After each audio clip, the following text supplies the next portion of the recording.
This is the L2C Media Network, and this is a little late edition of Sports Final, brought to you by the L2C Media Network. Now, with a chance to go 30 to 45 minutes with sports with comedy, happy November 1st, everybody. Here's Steve the Baxman Baxley.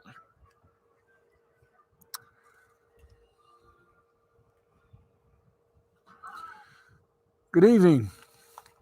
Good evening, everybody, and welcome to this what do we call this? Oh, yeah. Welcome to this after Halloween edition of Sports Final. I am your host, Scully. I have no Mulder. And as we can see, I have no sanity. Anyway, I'm going to do this show like this if you don't mind, and even if you do mind. Anyway, hope your Halloween was as good as mine was, if not even better. So here we are, face to face, couple of silver spoons, and my hair is still a freaking mess. But at least all the bills will be paid tomorrow, I guess. We're toning things down, and for just the briefest of moments, there we go. I'll at least get to wear this. Everything okay on that end? Anyway, let's get on with it. Why? Because we can. Hey, Bart the Blizzard, how you doing there? Loving the unicorns. Okay, let's blurt. Thank you. Make sure that we're down. Okay. Let us. Now what? Okay, get over here. Thank you. Okay, let's get to the scores and everything that we normally do here on this broadcast, and we do it with dignity. Yeah. See? Dignity? Then again, what is dignity? Anyway, let's get to it.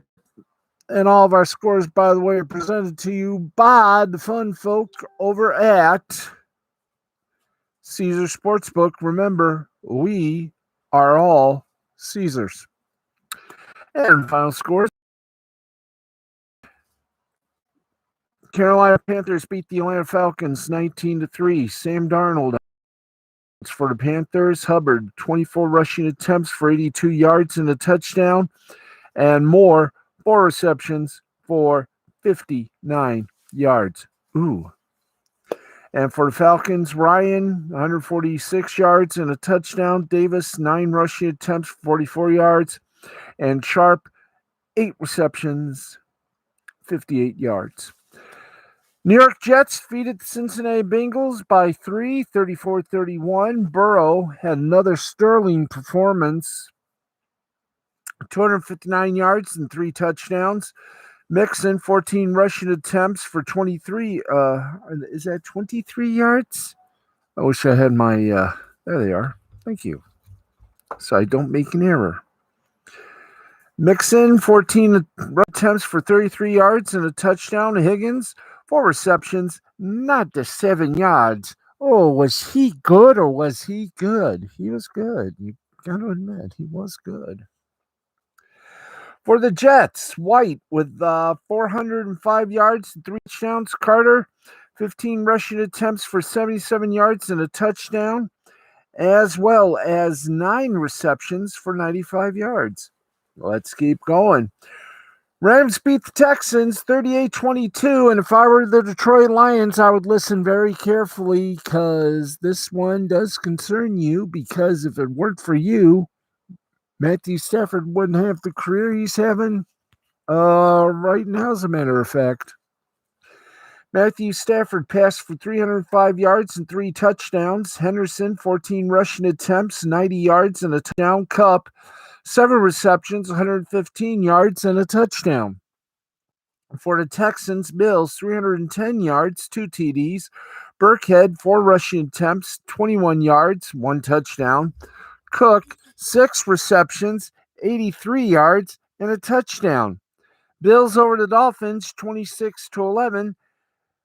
For the Dolphins, Tagovailoa, 205 yards passing. Gaskin, 12 rushing attempts for 36 yards. And Parker, 8 receptions for 85 yards. For the Bills, Allen, 249 yards, 2 touchdowns. He also had 8 rushing attempts, 55 yards, and a touchdown. And Beasley, 10 receptions, 110 yards. Ooh, yes. Do we have to do this report now? Okay, let's do it. Eagles humiliate, humble, destroy, decimate, desecrate, and all in all, just beat up the Detroit Lions 44-6. Hurts for the Eagles, 103 yards. He also had 7 rushing attempts for 71 yards, and Goddard got 6 receptions, 72 yards. For the Lions, the embarrassment continues. Goff, 222 yards. Swift, 12 rushing attempts, 27 yards. And Hawkinson, 10 receptions, 89 yards. Steelers over the Browns, 15-10. Roethlisberger, 266 yards and a touchdown. Harris, 26 rushing attempts for 91 yards and a touchdown. And Johnson, 6 receptions, 98 yards. For the Browns, Mayfield, 225 yards. Chubb, 16 rushing attempts, 61 yards. And Landry, 5 receptions, 65 yards. 49ers beat the Bears 33-22. Garoppolo with 322 yards passing. Mitchell, 18 rushing attempts for 137 yards and a touchdown. Samuel. Thank you. 6 receptions, 171 yards. For the Bears, Fields, 175 yards and a touchdown. Also 10 rushing attempts and 103 yards, 1 touchdown. Mooney, 6 receptions, 64 yards. Overtime final, we got it. You know you want it. Titans over the Colts, 34-31. Oh, Tannehill, 265 yards, 3 touchdowns. Henry, 28 rushing attempts, 68 yards. And what did Brown do for the Titans? 10 receptions, 155 yards, and 1 touchdown. For the Colts, Wentz, 231 yards, 3 touchdowns. Taylor, 16 attempts for 70 yards and a touchdown. And Pittman, 10 receptions, 86 yards, and 2 touchdowns. And I'm going to take this off. There you go. Scary, wasn't it? Dollar General, folks. Anyway, let's continue on. Jaguars.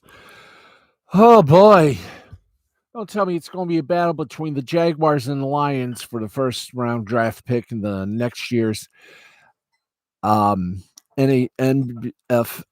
draftos. Told you not to tell me.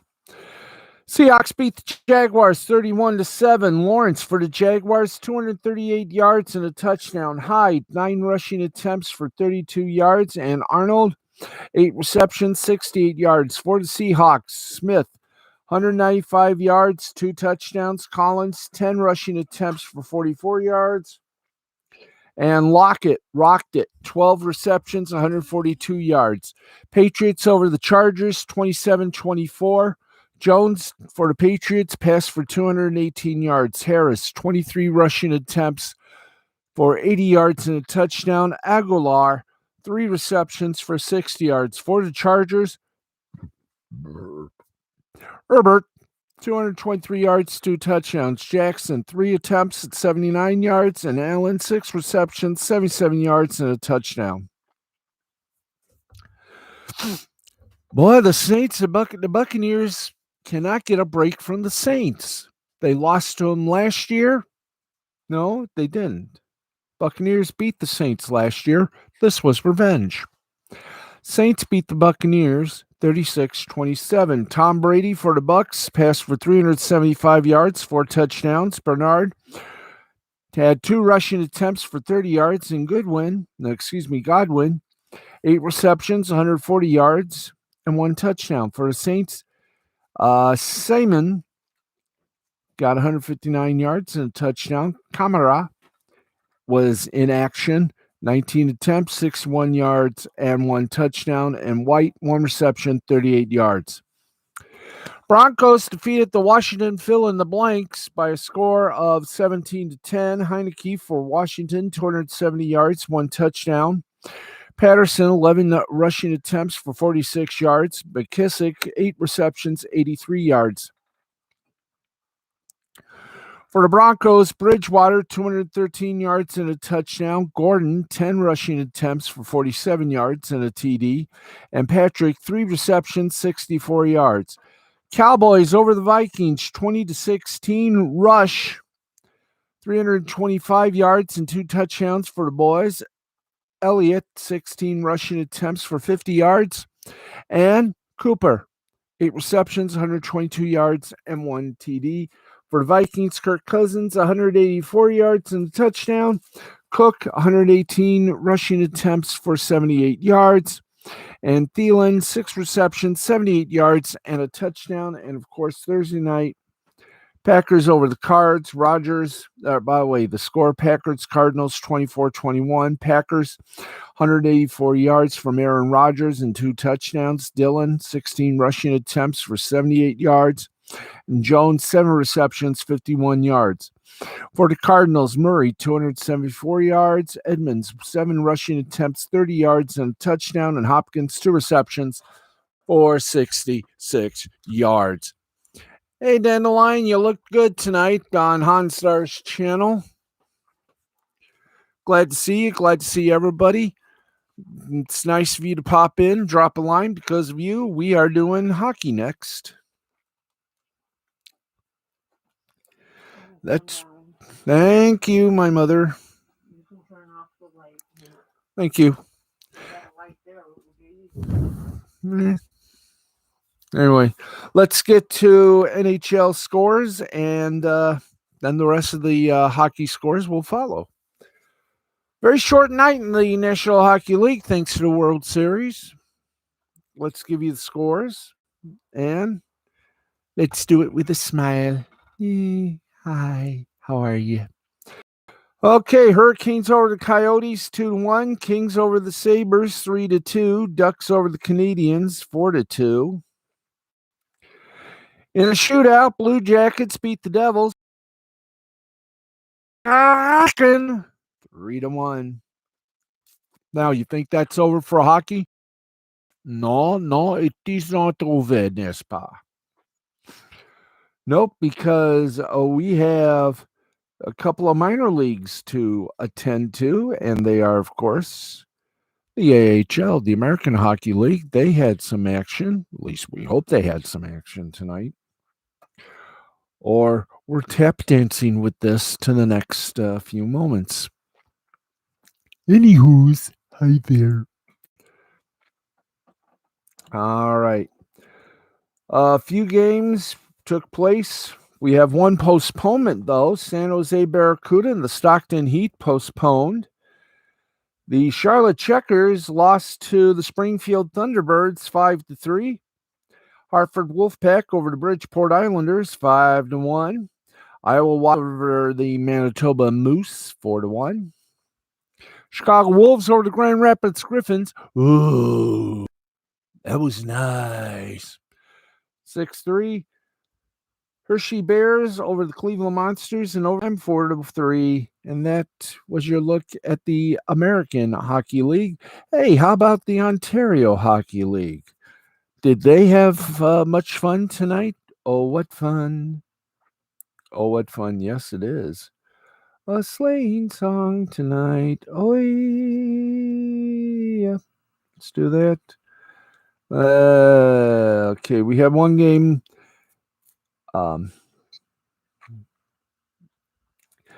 So Sudbury over North Bay.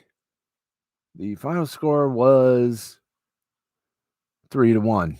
So there you go. So that's your hockey scoreboard right there in a nutshell. And wow, what can we say? But wow, we got some news for you. So let's get going, shall we? Okay, Game 5. The Braves wanted to win it to seek revenge on Major League Baseball. Hail Darius! But the Astros wouldn't hear of it, so now Game 6 over in Houston could decide it, as Houston came back to beat the Braves 9-5 to force a Game 6 and return trip to Houston on Tuesday. That's right. The Astros still trail the best-of-7 series by a 3-2 margin. Atlanta remains one win away from its first championship since '95. The Astros fell behind early Sunday with Atlanta center fielder Adam Duvall hitting the 9th first-inning grand slam and tie the game at 4-4 in the third. Freddie Freeman then put the Braves back up with a solo, though, as Houston received contributions from unlikely sources against Atlanta's usually reliable catcher. Martin Maldonado drove in 3 runs on the night, and Marwin Gonzalez played at a pair with a pinch hit single. And Zach Greinke also recorded a historic too, pinch hit single. Historically, and this is true, hi Keely, historically, MLB teams who lead a series by 3-2 have gone on to win said series 69% of the time. Yes, 69. We bring our bell for 69. Why? Because it's a workable number. And not only they won 69% of the time, that bodes well for the Braves, who will now have 2 more chances to win another contest and the championship. Here are the takeaways. Adam Duvall has been yet another post-Ronald Acuna Jr. revelation for this season in terms of his power and stabilizing glove in center. Early in Game 5, it was the bat that made the difference, as Duvall just the third first-inning grand slam in World Series history.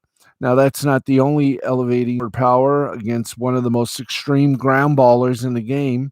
It's also doing so with 2 outs for Duvall. That upped the clutch factor of the moment. When he stepped to the plate in the first, the Braves had a 57.1 chance of winning Game 5 after he touched the plate to give the Braves a 4-love lead. The Braves upped that to 84.3. That's a huge jump. But this time, Houston was relentless. That's right. In the second, the struggling Alec Bregman cracked an RBI double. Then Martin Maldonado cut the Atlanta lead with a sac fly in the third. Carlos Correa made it 4-3 when his double-plated Jose Altuve, who had earlier reached on a Dansby Swanson error. Then Michael Brantley hustled home on a Yuri Gurriel ground out to tie the score. Braves retook the lead in the bottom of the third on a 460-foot solo homer from Freddie Freeman. And that held until the fifth. The Astros pieced together their biggest inning of the night. Brave manager Brian Snitker opted to intentionally walk Alec Bregman, load the bases for Maldonado with 2 outs. Maldonado crowding the plate and showing almost no willingness to swing, drew a 5-pitch walk to tie the game again. Then pinch hitter Marvin Gonzalez dumped a single to the left that drove in 2 more runs and gave Houston a 7-5 lead. And in the 7th, they added an insurance run with 2 outs. Maldonado drove in his 3rd run of the night with a line drive single that brought Kyle Tucker home. Carlos Correa got a 2-out run in the 8th with a single that brought Altuve in the score. And that was it. The final, Houston 9, Atlanta 5. And what a way to make a living. Yes, friends, 9-5. Game 6 will be on Tuesday from Houston. Catch it on Fox. Okay, let's let's get more news for you. And if you saw the Sunday night football game, then you saw, well, yeah, if you did see um, Sunday's game between the Saints and the Buccaneers, you saw a little heartbreaker of an injury. That's right. Jameis Winston was helped off the field after sustaining a knee injury during the second quarter of the Saints' home game against the Bucs of the game after initially being questionable to return. Winston left the game after he was tackled by Buccaneers on a running play. White was penalized on a play for making a horse collar tackle. Winston tried to leave the field under his own power before falling on the turf. He was carted off the field after spending time in the team's medical tent. Now, following the game, Saints coach Sean Payton described the injury as significant, and Jane Slater of the injury was to Winston's ACL, which means he'll probably be out for most, if not all, of the season. Now, with Taysom Hill inactive, Winston was replaced by backup Trevor Siemian, 7-year vet who has not previously attempted a pass since the 2019 season. A 7th-round pick in the 2015 draft, Seaman made 24 starts for Broncos during the 2016 and 17 season. He has a 13-12 record as a starter with 30 touchdowns and 24 interceptions. He entered Sunday's game with a 59.2% career completion percentage. And he didn't do too bad. Despite lots of Winston, the Buccaneers Saints held on to defeat the defending champions 6-27. If Winston has to miss time, Hill would presumably step into the lineup as a starter, while Simeon could get a chance if Hill is unable to return from his concussion just yet. And in college football, looks like, yes, another coach has seen his final bows. That's right. And no, it's not Michigan head coach Jim Harbaugh. It's TCU coach Gary Patterson. TCU and him have agreed to mutually separate from the program, from his position, leading the Horned Frogs after 22 seasons with the program. Special assistant to the head coach, Jerry Kill. There's a name, being a coach, Jerry Kill. Will take over as interim coach for the remainder of the season. Now, the separation agreement appears to have come, at least in part, amid TCU's choice of coaching candidates this offseason, ahead of Texas Tech, which fired Matt Wells last week. Sources told Dennis Dodd of CBS Sports Tech, both in what will be a reshaped Big 12, they may now be competing over coaches in addition to players. Peterson leaves as the winningest coach in TCU history, 181-79 record, and the second longest tenured coach in the nation between Iowa's Kirk Ferentz. He's also one of the greatest defensive minds of the modern era after crafting and creating a revolutionary version of the 4-2-5 defense that proved peak for shutting down new age air raid inspired offenses. And let's keep going. TCU won 11 or more games over 3 of its first 6 seasons in the Big 12. However, the backslide 2018 after a trip to the 2017 Big 12 championship game. The Frogs under Patterson went 21-22, 13-19 in the Big 12 over the last 3+ seasons without a single campaign featuring more than 7 wins. TCU lost 31-12 against Kansas State on Saturday, allowing more than 11 yards per pass attempt on Patterson's signature defense to move to 3-5 with consecutive games against ranked opponents remaining. Saturday's game, number 13 Baylor, will be TCU's first without Patterson on the coaching staff since 1997. Wow. Okay, we did this at 4 o'clock during our after the first half edition.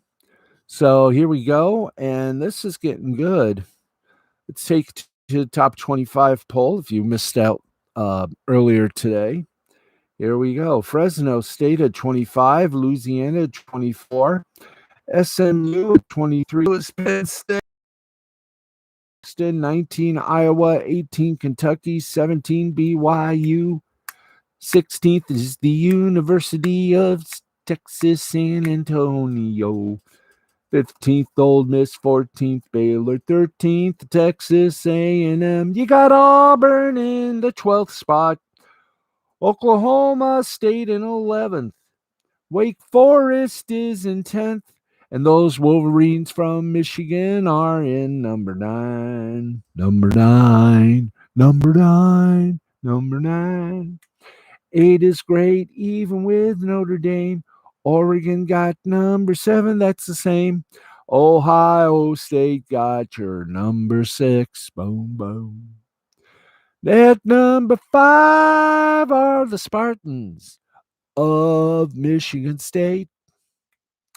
4th is Oklahoma. 3rd is Alabama. Cincinnati bringing up number 2. And still at number 1 is Georgia. I think I'll do that from now on. When the AP poll comes out, I'll sing it. That sounds good. Sing it like Shaggy. Zoinks! And by the way, tune in at 7 o'clock Tuesday for our little special college football playoff rankings special. That's right, folks. We're going to bring it to you like bread on butter, peas and carrots. Huntley and Brinkley.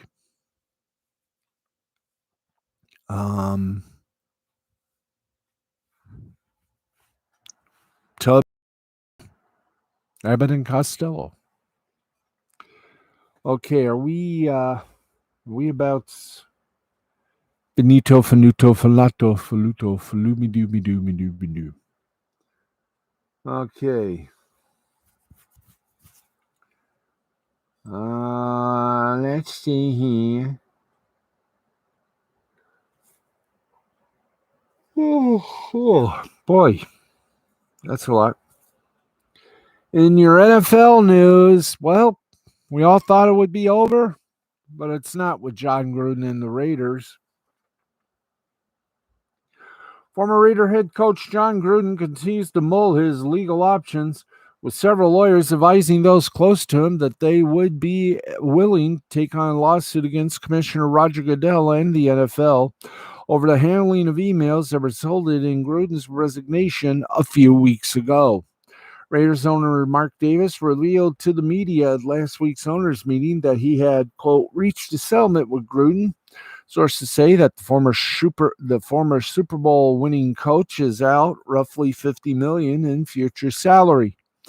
Gruden has kept a low profile since emails included racist and homophobic he sent over the course of several years. Sorry about the yawn.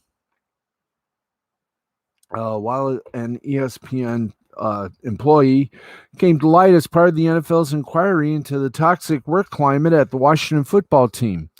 Gruden was also corresponding with Washington executive Bruce Allen. Allen was also engaged in several legal disputes with Washington owner Dan Snyder, with emails obtained as part of the discovery in that process. Now, the NFL has maintained that it did not leak emails to the media, but Davis has raised several issues about the handling of the matter to the associates, and he called for a report of the Washington football team investigation to be produced last week, as well as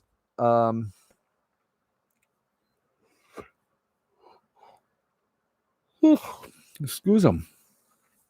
As well, the timing of when the emails were revealed in season rather than at any point in the long NFL offseason, and the nature of what has been released thus far. Only Gruden has faced job ramifications as part of the league's inquiry into Washington thus far, has raised significant issues for those close to the coach. Some lawyers have asserted that Gruden could have a tortuous interference case, claiming the NFL influenced his ouster for private emails that were sent while he was not a league employee that were revealed at a time to inflict maximum damage to Gruden's career. The lack of transparency in the Washington investigation, no written report, no revelation of evidence, has also led to questions about the nature of what other types of potentially offensive language was being used by others in NFL circles. The NFL has said there were no other incidences of such language being used in the 650,000 emails it perused. While Gruden's days coaching the NFL are over from this scandal, sources in the college ranks said some schools have had internal discussions about Gruden as a possible candidate there. There are also several high-paying college jobs open.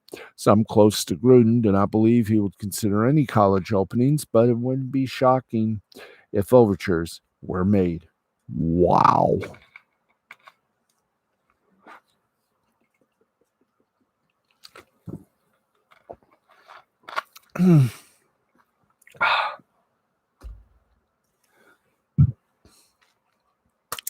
Diet grape drink.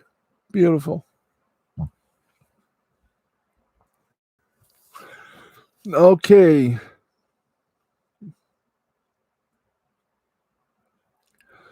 Let's keep going here in the headlines, and then we'll zoop over for our international soccer action. USC star Drake London, one of the top wide receivers in college football, will miss the rest of the season after fracturing his right ankle in the second quarter of Saturday's 41-34 win over Arizona. Trojans interim head coach Jonte Williams revealed on Sunday. Oh, I can't help it. This is Diet Grape Soda from our Myers here in Jackson. Am I getting that on camera? There it is. And I'm hooked. Sorry, I tried grape knee-high, and that is what got me hooked on grape. I've also had grape Kool-Aid, so I'm a member of the Dark Order, the wrestling group from AEW. So, well, there we go. Anyway, so London's going to be down for the rest of the season, and we wish him a speedy recovery. Anyway, let's give you a little look-see at what happened this week. And oh boy, what a race they had, Xfinity-wise. There we go. Yes. Was it? Yes, it was. Yes, it were. Yes, it were. Hello there. Or was it the Cup? I think it was the Cup Series. Are we sure of that? Yep. Thank you. Alex Bowman won the Xfinity 500 in Martinsville Speedway. Denny Hamlin provided the perfect capstone to a day of banged-up stock cars, hurt feelings, and crushed dreams.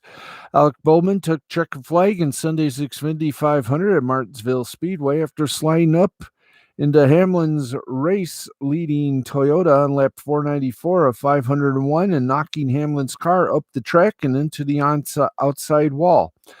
Hamlin tried to start a burnout to celebrate his fourth NASCAR Cup Series of the season and his first at the 0.526 mile short track. Hamlin drove to the front stretch and expressed his displeasure by twice blocking the progress of Bowman's number 48 Henrik Motorsports Chevrolet.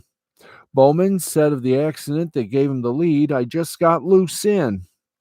I got in too deep in the turn 3, knocked him out of the way, and literally let him have the lead back. For anyone that wants to think I was trying to crash him, obviously that wasn't the case, considering I literally gave up the lead at Martinsville to give it back to him." Nice placing. He's been on the other side of that. He's crashed guys here for wins. I hate doing it. Obviously, I don't want to crash somebody. I just got in, got underneath him, spun him out. Regardless, we get a free grandfather clock, which is the trophy. which is pretty special. Now, by the time Bowman took the checkered flag, his teammates, defending Cup champion Chase Elliott, already had clinched the spot in next Sunday's Championship 4 race at Phoenix by sweeping the first 2 stages of the event. Elliott joins another teammate, 2-time round of 8 winner Kyle Larson, Hamlin, Martin Truex, in the foursome that will vie for a series title at the 1-mile track in the Sonoran Desert. Ooh, that's going to be fun. That's going to be fun and interesting, racing around like little vultures. With an amateur car that had slapped the outside wall at the exit of turn 2 on lap 471, Truex eked out his berth in the championship race by 3 points over Kyle Busch, who finished second. Truex's fourth, but lost his slim pre-race advantage in the first 2 stages. So eliminated from the playoffs were with Busch were the Team Penske Fords of Brad Keselowski, Ryan Blaney, and Joey Logano. Hamlin, who started from the rear after his car twice failed pre-race inspection, had enough of a margin entering the race that his 24th place finish didn't cost him a chance at the championship, but that was a little consolation for the lost opportunity tied to his collection of 5 grandfather clocks. Hamlin said of the race winner, "He's just a hack, just an absolute hack. He gets his ass kicked by his teammates every week. He's terrible. He's just terrible. He sees one opportunity, he takes it. Obviously, he's got the fast car of the week, and he runs 10th. He didn't want to race us there. We had a good, clean race. I moved up as high as I could on the racetrack to give him all the room I could. He still can't drive." So I have a feeling this battle between Larson and Hamlin. Oh, Phoenix, you're going to be a good Bowman and Hamlin are going to, they're going to have to be watched by NASCAR officials. That's right. Get the moonshine ready. We're going to Phoenix. So let's give you the top 10 here. Bowman in first, Busch in second, Keselowski in third, Truex in fourth, Byron in fifth, Almirola in sixth, Kurt Busch in seventh, Eric Jones in eighth, Chris Buescher in ninth, and Joey Logano in 10th. And who got and Jerry Mathers as the Beaver? Joey Gaze in 38th. So he got the Beaver costume. There you go. Wear it in good health. Okay, that's the NASCAR report. Yes. So now we go from that. Yes, we go from that to little football. You know that? Yeah, little bit of what you call soccer or soccer, if you will, please. In the Premier League, Leeds United beat Norwich City 2-1. West Ham United beat Aston Villa. I wonder if he's related to Bob Villa. 4-1. Scottish Premiership. Rangers 6, Motherwell 1. Women's FA Cup semi-final. Chelsea over Manchester City 3-0. Arsenal over Brighton and Hove Albion 3-0. The FA Trophy. The Cray Wanderers. I wonder if they're wacky. They're called Cray Cray. Cray Wanderers defeated Kings Langley 4-1.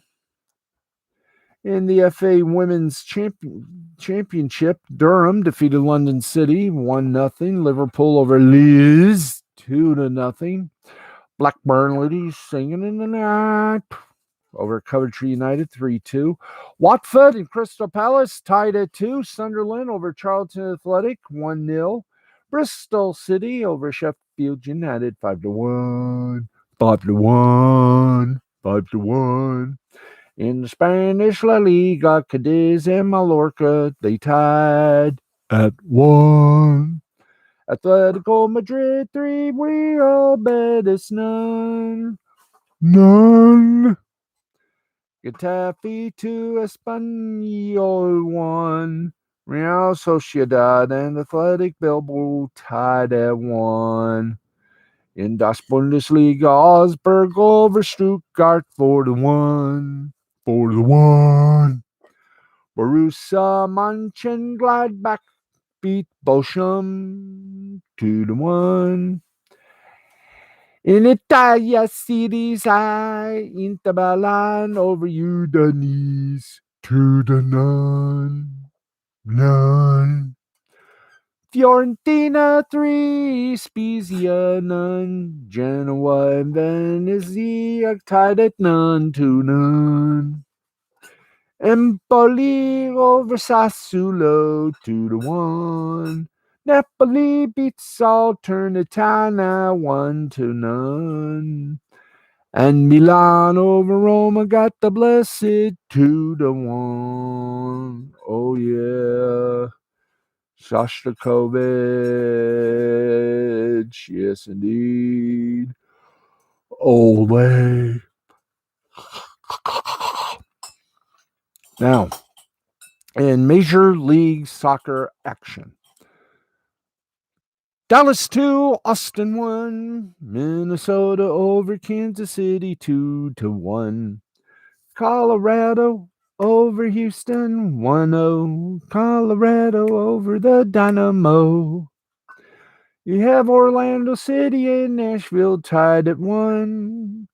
And Philadelphia beat Cincinnati 2-0. 2-0. Yeah, that's right. We're going to start singing the scores.